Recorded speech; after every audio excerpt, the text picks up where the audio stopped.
Assalamualaikum warahmatullahi wabarakatuh. Bersama saya Ustadz Ahong masih di program Islami Talk. Di tengah-tengah kita sudah hadir Bang Ben Sohib. Nah, Bang Ben, beberapa kali saya lihat tulisan Bang Ben juga beberapa ya ada polarisasi politik di tengah masyarakat kita begitu ya. Bang Ben menyebut ada Habib politik dan ada Habib tasawuf gitu ya. Bahkan waktu itu pernah beredar di media sosial ada seorang Habib Ahmad bin Jindan, Habib Jindan. Beliau ceramah di istana, kemudian yang saya lihat di media sosial bahkan ya Habib Jindan ini diserang banyak Habib lainnya gitu. Nah, sebenarnya menurut Bang Ben itu gimana sih? Kan satu sisi kita sebagai umat muslim gitu ya harus mengikuti keturunan Rasulullah gitu ya, keturunan Rasulullah yang tentunya yang baik-baiknya gitu ya Bang Ben. Tapi ada di sisi lain keturunan Rasulullah ini atau kita sebut Habib gitu ya, dakwahnya terlalu keras, galak. Nah, kemudian Bang Ben istilahkan ada Habib 212, juga ada Habib tasawuf gitu ya. Gimana menurut pandangan Bang Ben? Dari pengamatan saya itu, saya lihat bahwa secara tradisi habaib itu ya, habaib dalam pengertian bukan etnis ya, apa ya, habaib sebagai tradisi dakwah gitu. Itu habaib itu dari dulu itu sebenarnya dia itu pola dakwahnya itu bukan politik, ya, apalagi politik praktis ya. Politik. Jadi makanya sebagian habaib itu yang benar-benar dia mempunyai peran yang luas gitu ya di masyarakat itu, dia semacam menjadi guru masyarakat, sehingga dia tidak terlibat dalam persaingan politik misalnya, sehingga dia berada di tengah gitu. Nah, itu saya lihat dari dulu itu begitu tradisinya itu. Dakwahnya itu dakwah kultural, bukan dakwah politik praktis. Karena itu tradisinya itu berangkat dari satu tarekat ya, tarekat Alawiyah namanya yang di situ mereka lebih mengutamakan ke aspek-aspek akhlak ya, moral, ya moral, terus hikmah. Nah, terus menteladani perilaku kelembutan Nabi gitu misalnya. Jadi tidak ada semangat untuk berpolitik, artinya memformalkan itu menjadi satu nilai-nilai itu menjadi dalam aspek formal seperti syariah misalnya. Itu di luar domain habaib secara tradisi. Mereka lebih banyak dakwah di bidang itu tadi etika. Nah, kemudian ketika ada sebagian habaib yang kemudian menempuh metode dakwah lain ya, dengan terjun ke politik ya, politik praktis ya, Islam politik itu fenomena yang benar-benar baru ya, pasca reformasi lah, pasca reformasi. Nah, itu kemudian yang menimbulkan perselisihan antara di satu sisi yang habaib, katakanlah habaib yang tarekat ini, habaib tasawuf ini, mereka juga tidak nyaman dengan aksi-aksi politik yang menyeret kehabiban gitu. Kalau mungkin secara personal mau berpolitik misalnya ya nggak ada masalah, kan itu hak setiap orang ya. Tapi ketika atribut habaib itu kemudian menjadi kapital, dikapitalisasi sebagai bagian dari perjuangan itu yang kemudian menimbulkan masalah, menimbulkan ketika katakanlah ada konflik ya, di politik kan selalu ada konflik kepentingan. Ketika misalnya berkampanye untuk satu calon presiden tertentu gitu kan itu ada ada risiko kemenangan kekalahan itu mengandung risiko politik itu. Itu yang kemudian sebenarnya tidak dikehendaki oleh para habaib tasawuf ini, bahwa atribut kehabiban itu diseret ke situ. Gitu. Nah, kemudian yang habaib politik ini, yang mereka juga berargumen bahwa ini bagian dari amar ma'ruf nahi munkar misalnya ya. Ya apapun, tapi kan itu politik ya. Politik. Ya, ada Islam politik gitu. Nah mungkin itu dari situ kemudian ketika sebagian habaib tasawuf ini mengingatkanlah bahwa kita tradisi para habaib, para pendahulu tidak mengajarkan politik praktis. Kita itu lebih ke dakwah-dakwah yang sifatnya kultural gitu ya. Nah ketika kritik itu disampaikan, meskipun kritiknya sebenarnya tidak langsung menyebut nama misalnya, bahwa kita harus menjaga kesantunan, tidak boleh caci maki, bahwa Islam tidak bisa dibela dengan caci maki. Ada pihak yang tersinggung bahwa ini dianggap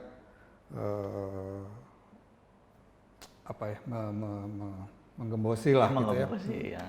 Nah kemudian mungkin itu yang kemudian timbul reaksi balik terhadap habaib tasawuf yang mengkritik itu gitu. Iya, kalau yang saya lihat fenomenanya di media sosial gitu kan, habib-habib yang tasawuf ini, tadi kata Bang Ben sendiri kan nggak pernah dia menyebut secara personal, tapi ada yang tersinggung gitu ya. Yang bersuara pun kelihatannya di media sosial lebih banyak yang habib-habib politik daripada habib-habib yang tasawuf. Nah belakangan kemudian muncul Habib Kribo, Habib Zen, gitu kan, viral sampai sekarang. Bahkan Habib-habib yang yang berseberangan dengan ini ya, Habib Zen ya, wah ini bukan Habib, dia nggak bisa ngaji dan lain sebagainya, didiskreditkan seperti itu Bang Ben. Jadi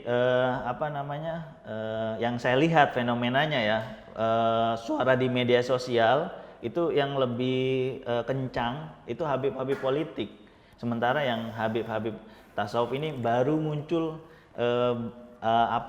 belakangan. Dalam tanda kutip gengnya nggak kelihatan betul gitu. Nah itu bagaimana melihat fenomena tersebut, Bang Ben? Iya, ya itu sebenarnya saya tidak melihat seperti itu. Jadi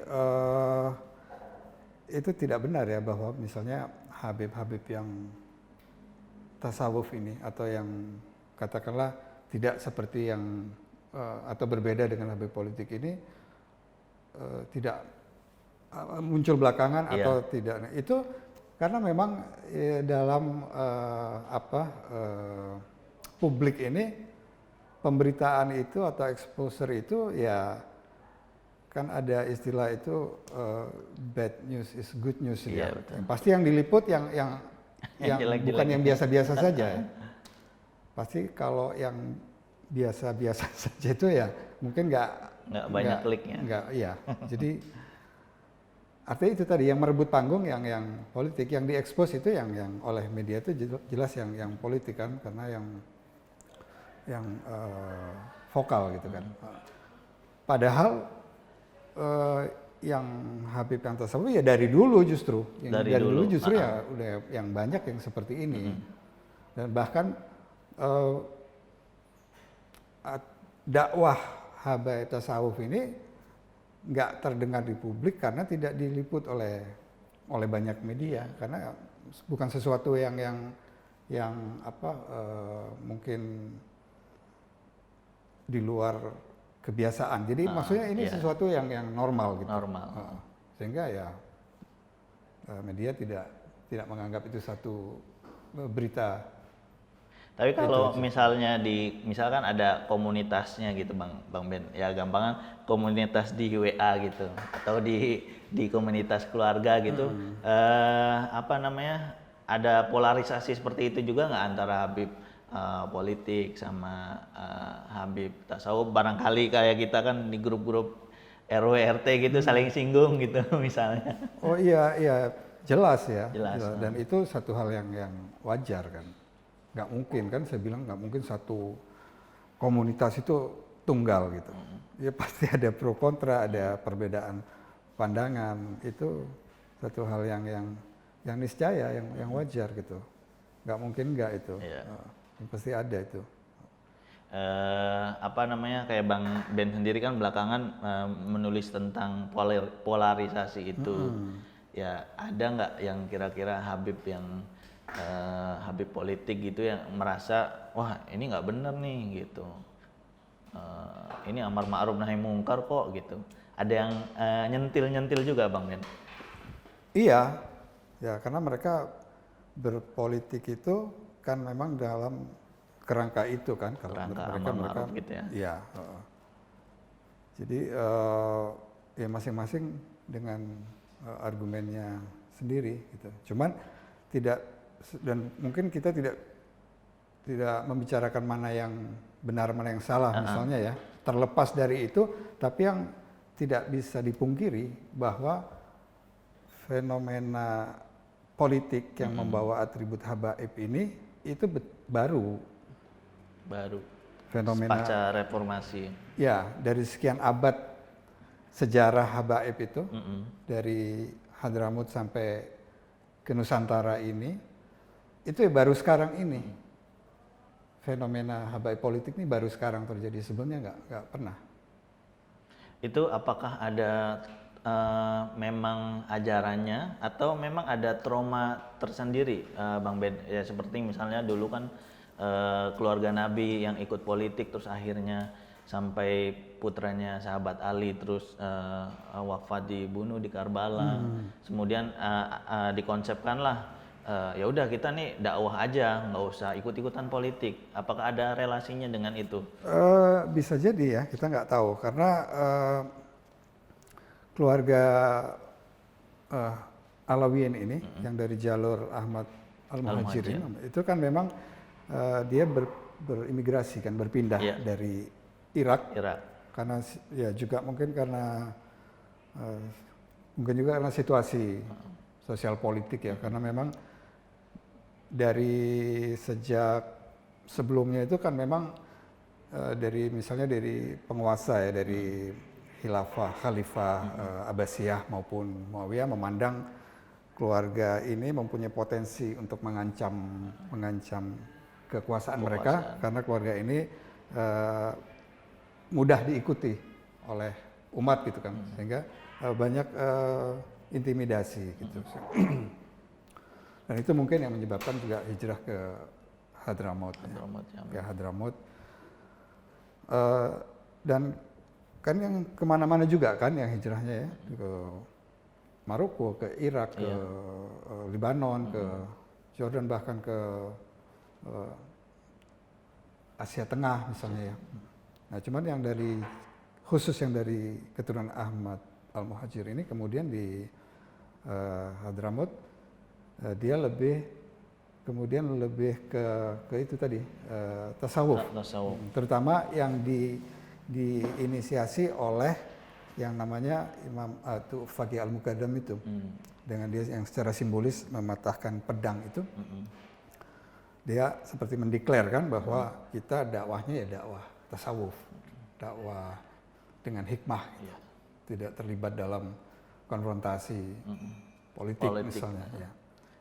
Itu yang terus berjalan, itu yang setia diikuti oleh Alawiyin ya, oleh Alawiyin, bahkan oleh para Wali Songo. Ya. Wali Songo ini juga Alawiyin kan, betul. Tapi bukan dari jalur Faqih Muqaddam, tapi dari jalur pamannya yang Amal Faqih itu, yang kemudian salah satu anaknya berhijrah ke India dan menikah dengan putri bangsawan di sana, mendapat gelar Khan.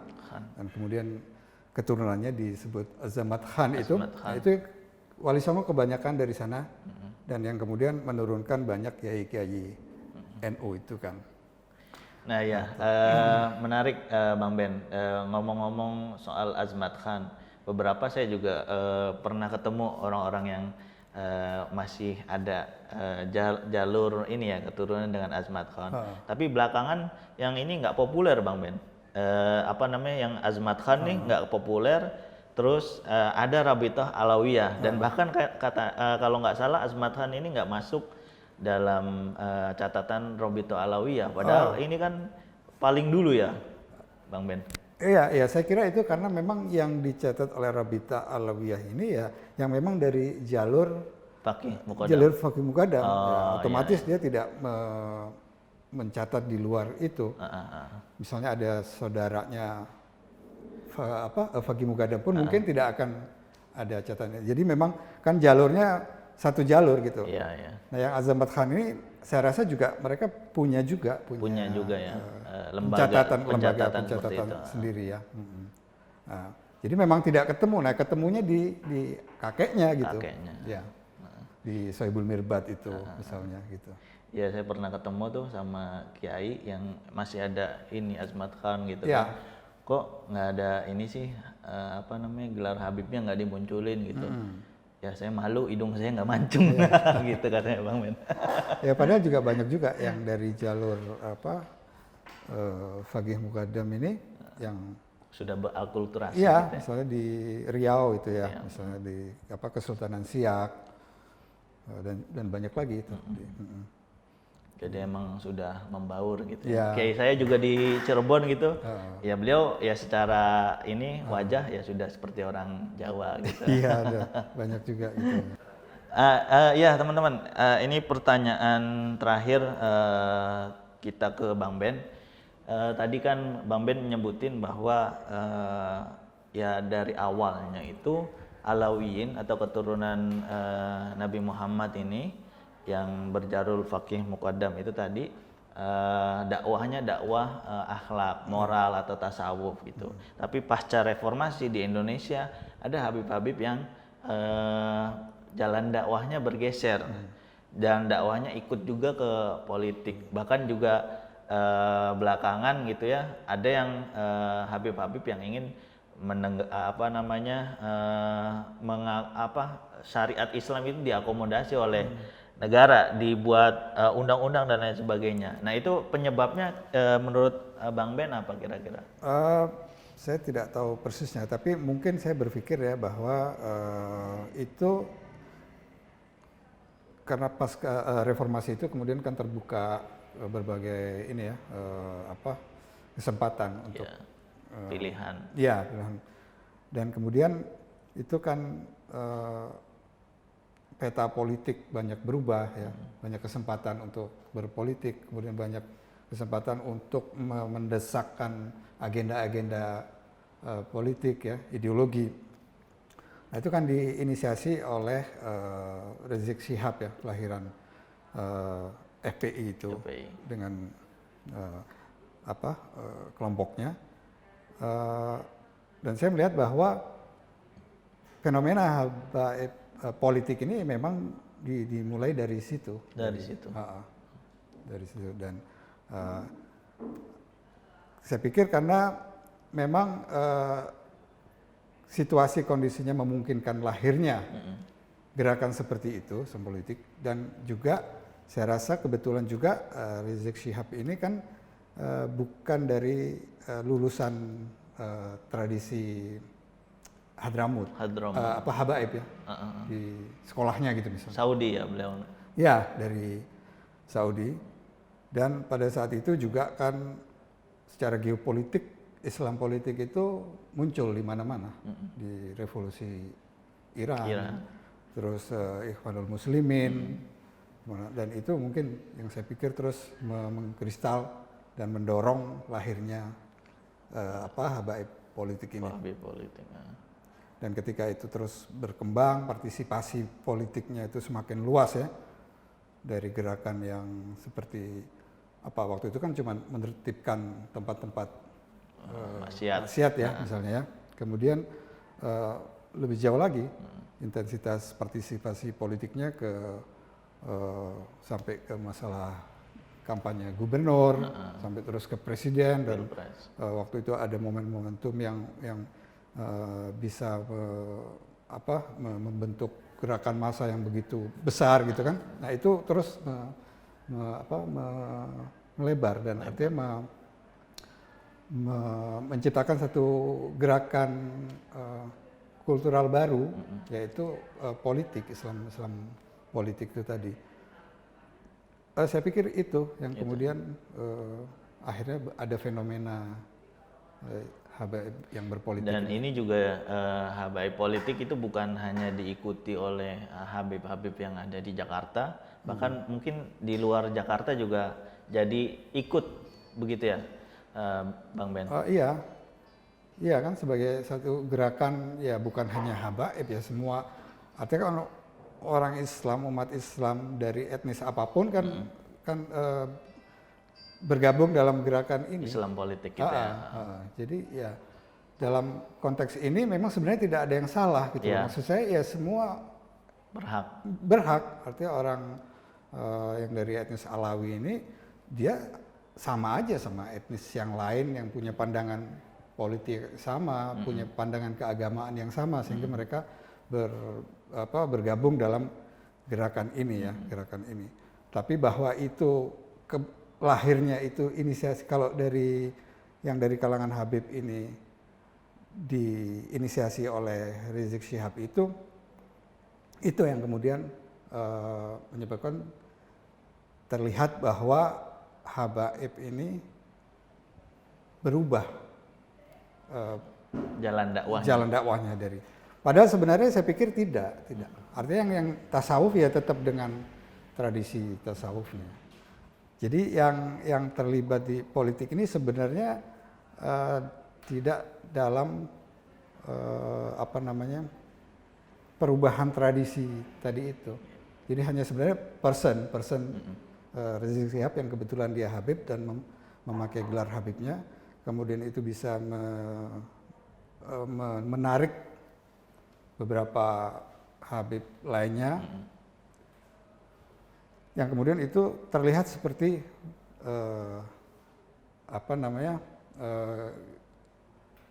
image baru gitu, image baru habaib. Saya rasa itu sih sebenarnya. Ya itu teman-teman, tadi kita udah ngobrol dengan Bang Ben Sohib seputar fenomena Habib yang awalnya Habib itu cara dakwahnya adalah jalan-jalan ya, lebih banyak mengajak orang pada kebaikan, mendekatkan diri pada Tuhan gitu. Tapi belakangan pasca reformasi ada fenomena baru, yaitu Habib-habib yang terjun di politik gitu ya, atau Habib istilah Bang Ben Habib politik gitu ya. Ada Habib politik, ada Habib tasawuf. Nah, semoga teman-teman Islami Talk tercerahkan atas apa yang dipaparkan oleh Bang Ben. Sekian dari saya, Ustadz Ahong, semoga bermanfaat. Assalamualaikum warahmatullahi wabarakatuh.